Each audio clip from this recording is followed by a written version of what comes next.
This is Brent Alden. I'm about to present you with an interview with Duce from The Mentors. This is an interview that's 20 years old. Only a very small portion, less than a minute of it, has ever been released. It's the interview that I did with him shortly before his death. There's two segments, two interviews on two separate dates, very shortly before his death. It's his second and last interview before his death. I was with Duce the night before he died at Al's bar. He told me he was frightened for his life, that Courtney Love was after him. He names the killer for Kurt Cobain on one of these interviews. It's going to be released in segments. He told me also at Al's bar there was other people involved with the hit on Kurt Cobain, that he was frightened for his life, that Courtney Love had offered him $50,000 to kill Kurt Cobain. He named a man named Alan Wrench at one point. He named other people at Al's bar that they were involved. I told him to come back to Beverly Hills. There was another man named Skate who was also hit by a train. Aaron Anderson from the CBS Graffiti crew. Aaron, Aaron Anderson. Skate 1 from CBS crew. SK8 from CBS crew. He was associated with my gang Chaos 13. Anyways, I'll play you the interview now with Duce from 20 years ago that's never been released. I heard a rumor about you and Courtney Love. Is there any rumors going on about that? Oh, well, she offered me $50,000 to kill Kurt Cobain. 50? Yeah. Who did? Courtney Love offered me $50,000 to whack Kurt Cobain. So I heard it was only 10 grand, but it's 50, huh? Yeah. When was this? Oh, shit. A couple months before he died.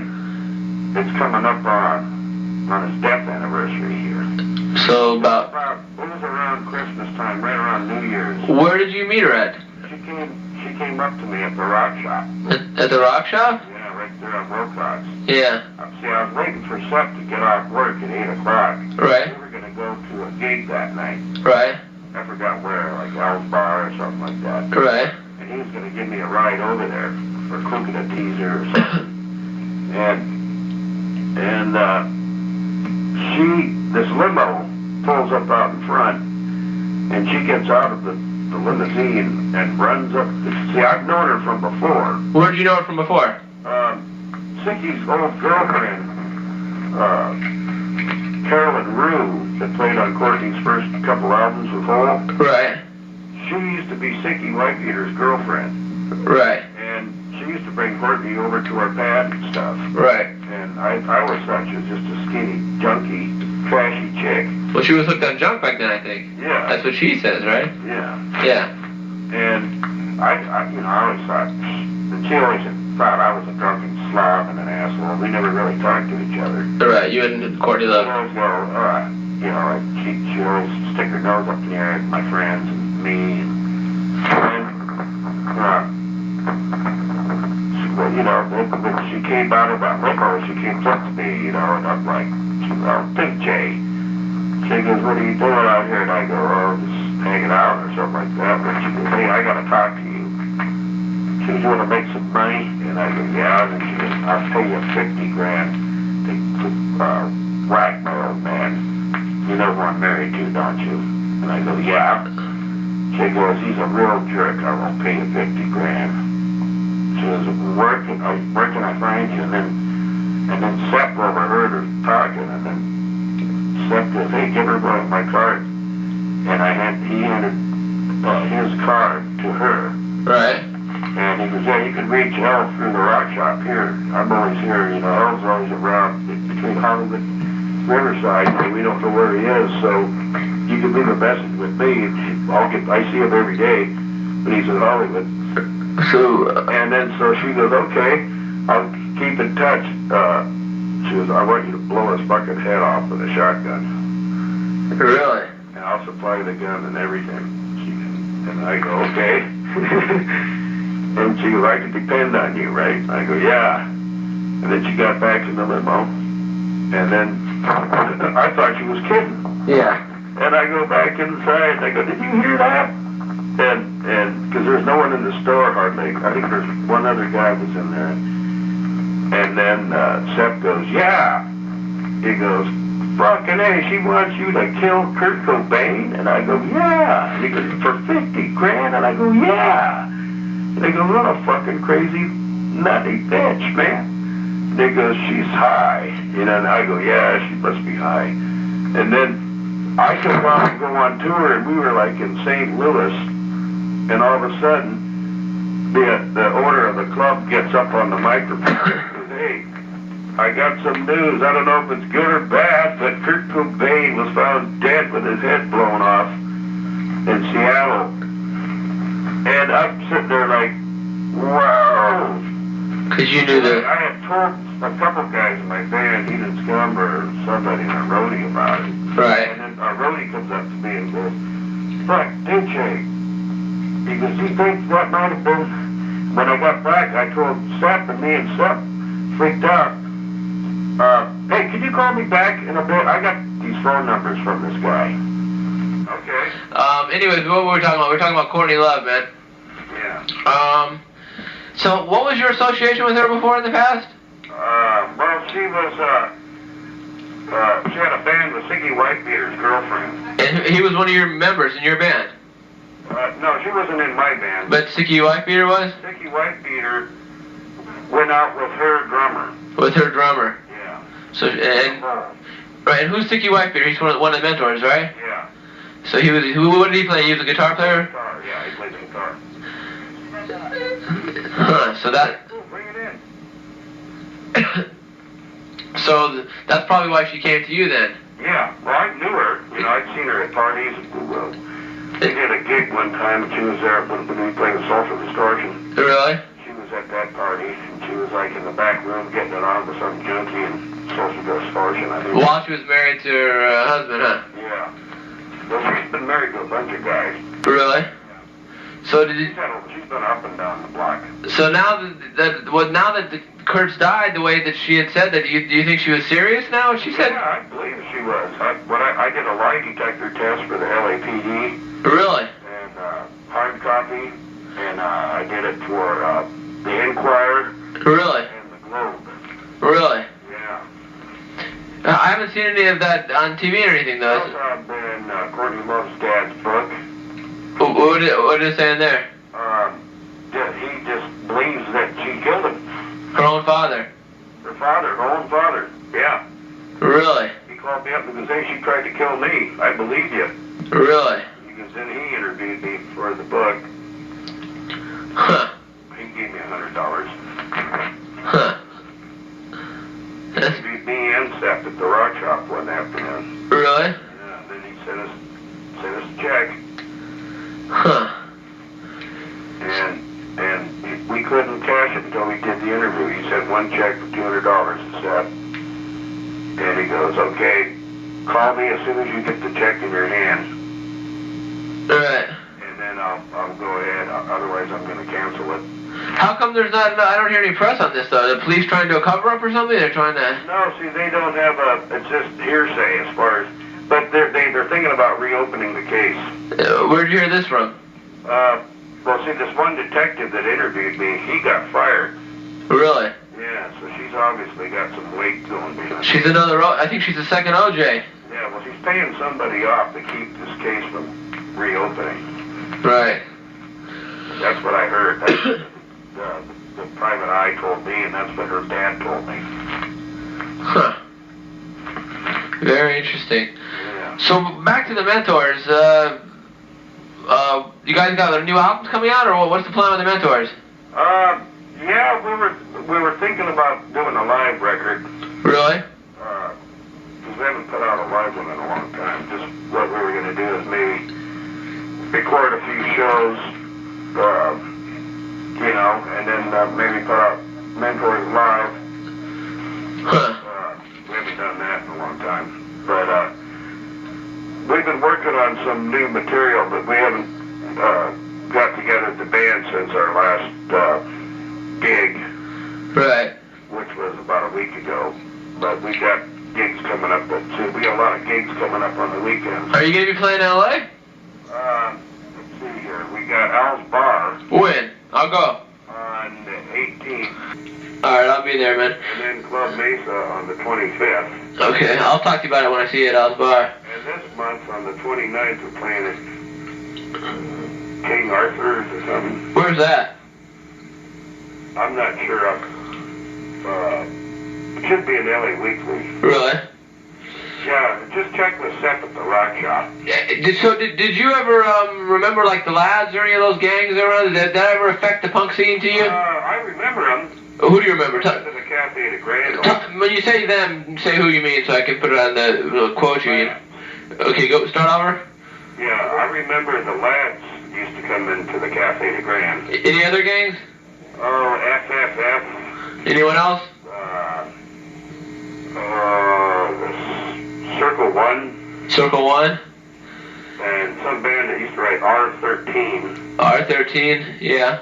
And these are the bands that would tag the walls. Do you remember K13, Chaos 13? Yeah, maybe that's what I'm thinking of. Go ahead and say that then. Yeah, Chaos 13. Chaos 13, yeah. Yeah. You remember that, huh? I remember, yeah, because I used to have to clean the graffiti and paint over it. Really? Yeah, on the side of the Cafe de Grand every punk night. And then the back of the Cafe de Grand, they would tag that wall back there. So about once or twice a month, I'd have to go out there and repaint the whole wall. Because I worked at the Cafe de Grand, too. Right. So what about the gangs later? Then do you remember any more stuff about gangs? Did they ever start trouble or anything? They would start trouble with themselves, with other gangs. I remember fist fights going on downstairs, but a lot of the time I was at the door. Right. Upstairs. And they had other guards like Earache. Eric? Big Eric. Yeah. He used to be right in the middle punching it out with all of them. Really? I remember he had 5 guys on his back one time, and he was still kicking ass. Right. Guys, I mean, there was always fights between gang types there every week. Right. You know? At the cafe? Yeah. Say that at the cafe. Yeah, the Cafe de Grand. Yeah. But see, usually on punk night, that was my night off. Right. So I would just go there and get loaded and hang out and watch the bands and... Well, you got loaded with me quite a few nights then. Huh? Me and you got drunk quite a few nights at the cafe. Every night. That was some fun times back then.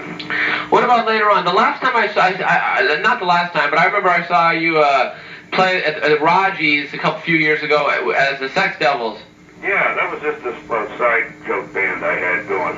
The Sex Devils? Yeah, because the mentors at the time, I forgot what happened. He couldn't do any gigs for a while because of some problems he had with his drunken driving. Right. So we had to take off a few months, and during that time I got restless, so I got together me and another guy from the Mentors, Heathen Scum, and 2 guys from this other band called Defiant. And you called it? The Sex Devils. And where did you guys play with that band? Oh, up and down the West Coast. Really? Yeah. Was there, when you were in LA, was there any problem with the punk rock gangs? You see any action with that at this time? No, not really. Nothing to speak of? No. Can't think of one incident? Mm-mm. No. So the punk gangs have mellowed out by this time? Pretty much, that I could tell. Yeah. What year was that, by the way? When the gangs were big? No, the Sex Devils reunion. Oh, that was about... or beginnings. That was about 5 years ago. So, yeah, the gangs have mellowed out by then. Yeah. What else can you remember about the LA punk rock gang scene, especially Chaos Lads and, they used to get fucked up a lot. Yeah. And, they're always getting in fights at the cafe. That's about all I really remember. Really? Yeah.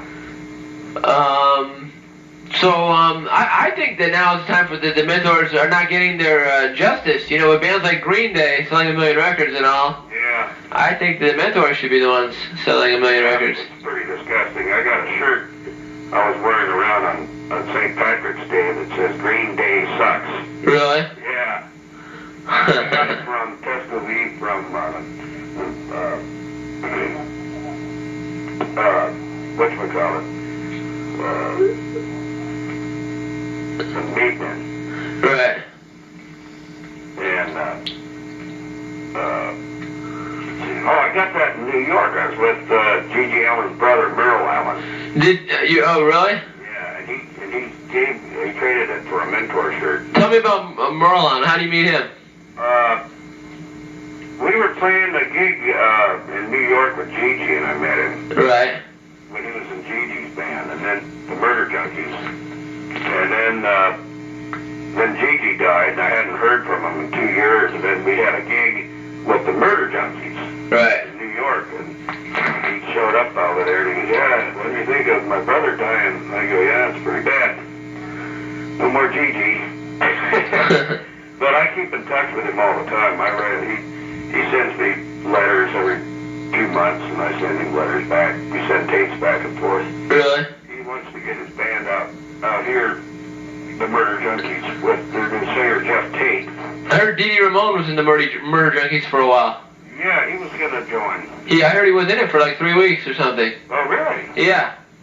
Wow. But he said it was too much. He couldn't take it. Or something like that. Well, we got the barbecue going good. Yeah, it's pretty funny. The Murder Junkies are, they're pretty entertaining, though. They're entertaining, but I always like them. Even without Gigi. Even without Gigi? The drummer sticks up his butt. Really? And, the singer bit off heads of rats. And, live rats? Yeah. Really? Spit him in the crowd and then squirted blood all over his face. And they were pretty funny. And then he got shot up in an IV on stage with some drugs and passed out on the stage. This is all without Gigi, huh? Yeah. So they got some new guys there, huh? A new Gigi Allen. His name's Jeff Tate. Jeff Tate's taking he's not getting as much press, though. I don't hear about him. Because right now the Murder Junkies are having problems with their drummers. Really? Yeah, he quits and starts and then quits and stops and then he doesn't show up for gigs, and they got a bad name for not making their shows in New York right now, so they're kind of having a hard time. Right. That's why they want to get out of the New York area and play other places. So I told them that whenever they come out here, they can play on some gigs with us. Right. Who do you think would headline? The Mentors? Probably. I think so. Because no one really knows them out here, you know. Yeah. They know of Gigi Allen, but they don't know the Murder Junkies. I think you had the outrageous act first.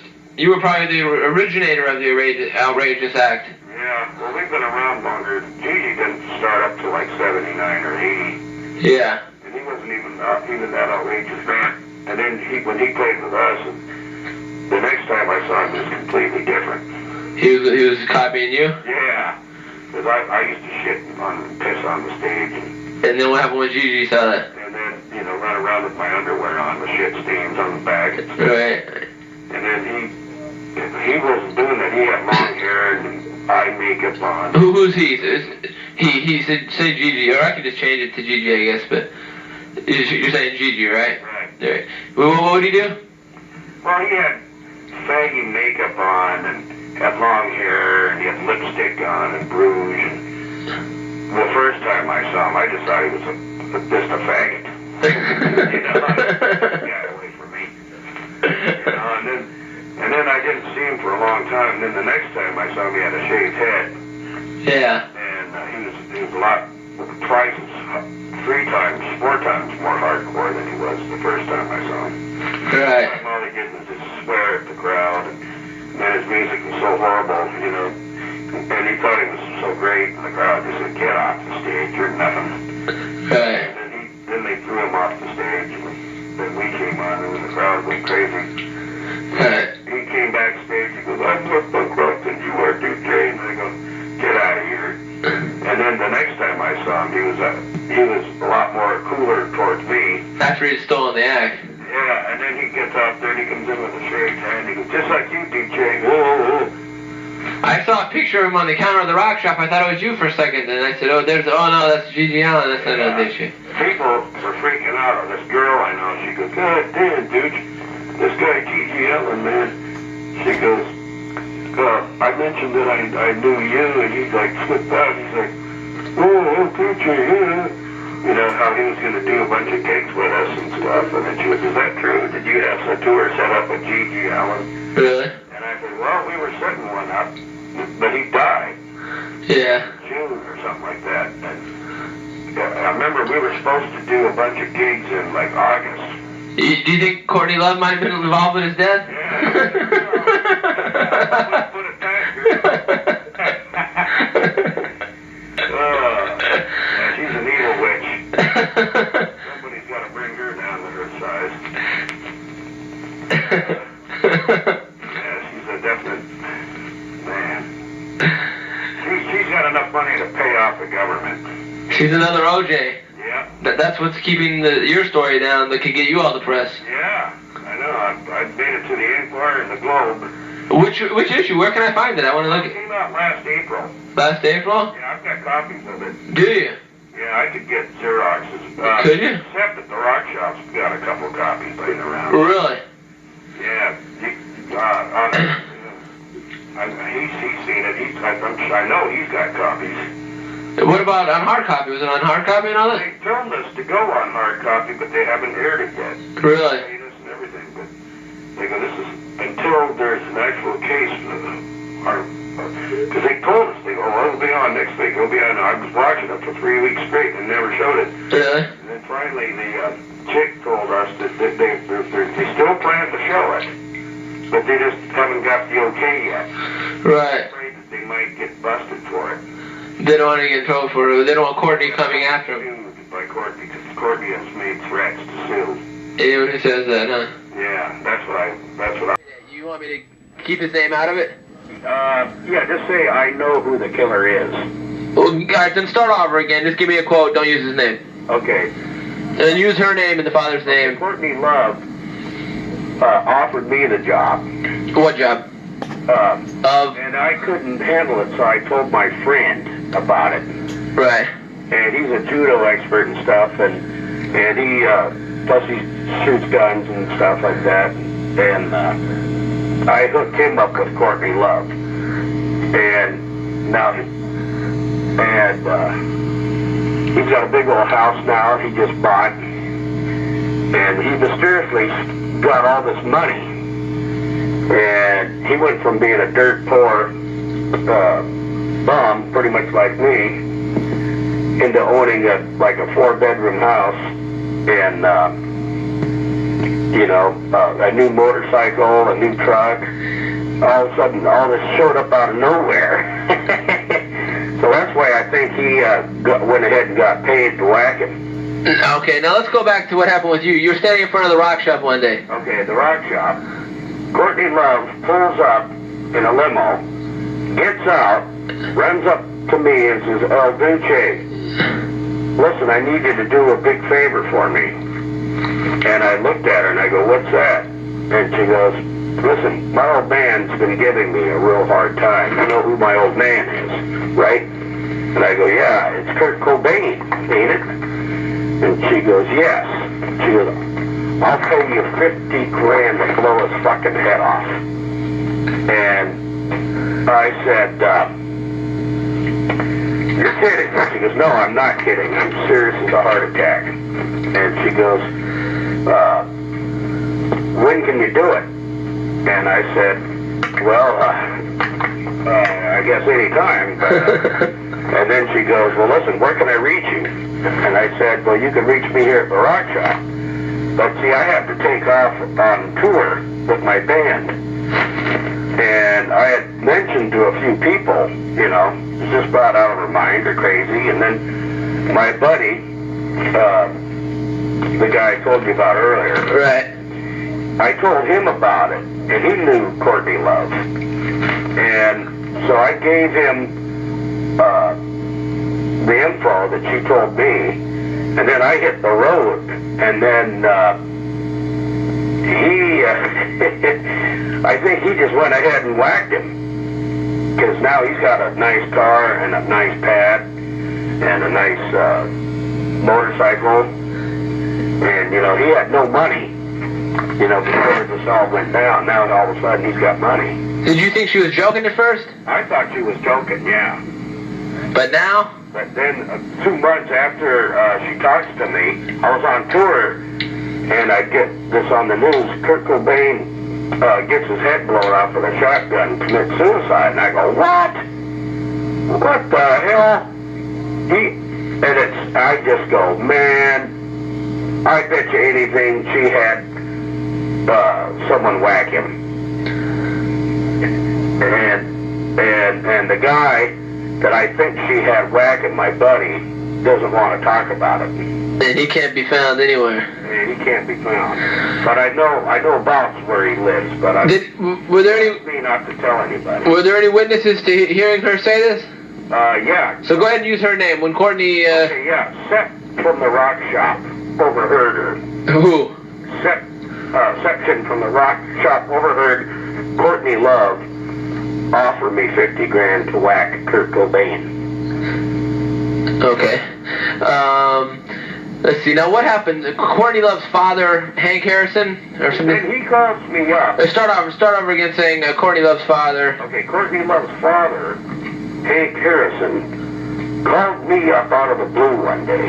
After all this had happened. After all this had happened, and he had heard that I was talking to these private eyes and Current Affair and Hard Copy and the Inquirer and the Globe and the High Times and stuff, and he goes, he had read a couple of the articles, and he goes, I want to get hold of this guy, and he got hold of me, and then Hank Harrison, Courtney Love's dad, told me that she tried to kill him. Did he tell you that? AIDS blood on his toothbrush, and then she's done other things too, but he couldn't go into them at the time. What? I was on my way out the door, so I didn't get to talk to him very long. When did she put the AIDS blood on his toothbrush? Was this during childhood or during later times? What was that? Did he say when she put the AIDS blood on the toothbrush? Was this during her childhood? Back when she was, he had taken her back in. She was bouncing around between Portland and Seattle and LA and stuff, and she was on the streets. He took her back in, and she tried to kill him then. With the toothbrush? With the AIDS on the toothbrush, yeah.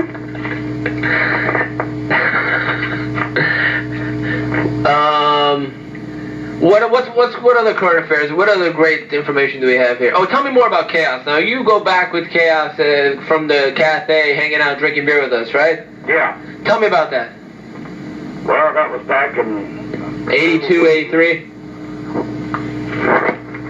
Hey, I do have, now that I think about it, the guy that whacked Kurt, I've got a picture of him holding a shotgun. You think that was the gun that was used? Yeah, I think it could have been, yeah. Tell me about the old days. Tell me about the Chaos in 83 at the cafe, hanging out, drinking beer. Oh. They all remember you. Yeah. Well, I just remember just getting so drunk I black out. Tell me that story again about how you would clean off the graffiti at the cafe and it would say Chaos, Lads, SR all over it. Yeah, well, see what happened was the owner of the cafe, Michael Brennan, would tell me, you know, Duce, you got to go clean off the graffiti on the back of the Cafe de Grand, Chaos, and, you know, Art, Circle One, and whatever else was back. Lads, FFF, all those groups that would tag the wall. Right. Would paint over it about once every other week. Right. And they keep on putting it back up? They keep putting it back up, yeah. All right. That's my job, too. So I'm getting the interview a little more clear this time. The last time I was listening to it and it wasn't as clear, you know, now we get more clear quotes. Yeah. What did the police, did the police investigate your claims? What happened with this monster? Just detectives. I talked to detectives only. From the LAPD? Not to discuss it with anybody. Really? Okay, so you don't want to talk about that? Well, all I can say is that I did speak to detectives about it while the case was open. And they're thinking about reopening the case. Let's go back and mention Courtney Love's name in the beginning and talk about the Courtney Love case. Okay, Courtney Love case, the detectives that were talking to me about it said that they're trying to come up with enough material and evidence that's substantial that they could reopen the case. And you told them your story? And I told them my story, and then this guy Grant, I can't remember his first name. He's a detective? He's a detective, and he finally just said he didn't have enough, everything was too much hearsay, and, but he still was interested. Yeah. But he doesn't have enough to keep the case going right now. So they haven't reopened the case yet. Did he get fired, or is he still working there? He's still working there. Well, you know which division he's in? No. No. Let's see. Homicide. Homicide? Yeah. Is it Hollywood? No, he's from Seattle. Oh, he's in Seattle. Yeah, the guy from Seattle came down. Okay. And he was talking to me and Seth and anybody else that could give him any info. But we don't have any pictures of us or anything talking to us. I met Courtney Love from Sicky Wife Peter's girlfriend. Okay, who and how did she know her? And she played drums. Her name's Carolyn Rue. Right. She played drums for Hole. And she was going out with Sicky White Beater. Okay. And Sicky White Beater used to take us over to the Hole practice place. And that's when your relations began? Yeah. Okay, so then tell me how the relations grew. Well, she just, over the years. Use names instead of he, so I can quote it. Love, over the years, occasionally we would run into each other. Right. At parties and gigs. And what condition was she in? And she was usually really fucked up on heroin. Right. And real skanky, and her lips were chapped. She looked like she had open herpes sores on her lips. And I just thought she was a skanky chick. But you continued relations anyways? Yeah, I talked to her. And then out of the blue, I didn't see her for years. And then all of a sudden, a limousine pulls up. She jumps out, and she was all straight. Courtney Love was straight. And she runs up to me, Are you sure she was straight, though? Well, she seemed like it. She seemed like she was straight. So let's say she seemed like she was straight. Yeah. Let's go ahead and Can't be fooled that she was straight. Yeah. I don't know how people act on heroin. I don't do heroin. Yeah. Let's go back to that whole thing out of the blue again, because I don't want to. Because who knows if she's on drugs? Because she doesn't know what the hell she was saying. I don't think Well, I knew what she was saying. You knew what she was saying, but she called back later looking for me. Right. She called back looking for you later. Yeah, Courtney Love, about a week before his death, Kurt Cobain's death, Courtney Love called the rock shop looking for me, El Duce, and I wasn't there, and she was pissed off. And then that's when I think she got hold of my friend. Okay. What kind of questions did Hank Harrison ask you, her father, and use his name? Oh, he didn't really get much of a chance to talk to me. Like I said, I had to go to a gig. Right. But he told me just a few things she did to him. Well, let's use his name. Courtney Love's father, Hank Harrison. So start it like that. Courtney Love's father, Hank Harrison, told me, El Duce, that Courtney Love had tried to kill him. And what did he want you to tell him? What was he trying to do? He wanted to see what she said to me, and then he said, I believe you. When you told her the story? Right. Okay. Say that part when you told the story then, so that people, because it makes it more clear for people when they hear it. Well, just say when I told him the story, he believed. When I, El Duce, told him the story about Courtney Love offering me to kill her, Okay. Kurt Cobain, Hank Harrison believed me. Okay. Let's see. What else can we talk about, El Duce? I think we got everything on this. Yeah, that's about it. You want to say any other things about her, about her bad behavior that she's done? What you've seen, the sex, the drugs? I'll have to think about it. She fucked a friend of mine. Who did? Courtney Love fucked a friend of mine in Portland Right. that I ran into. He said she was real skanky, and he thinks that Courtney Love gave him herpes. His name is Roz. Okay. He was a singer for a punk rock band called Negative Trend Okay.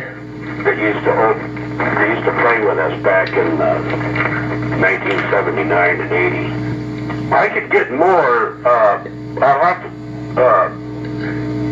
I can't remember exactly the whole details, but this other guy that's a roadie in our band even knows her better than I do. Really? Yeah, he could tell me some stories. He knows a lot of them. Huh. Because he was a heroin junkie, and he used to get high with her. Really? Okay, we talked about Gigi Allen last time in that whole thing. Is there anyone else trying to compete? Would this steal your act? Another band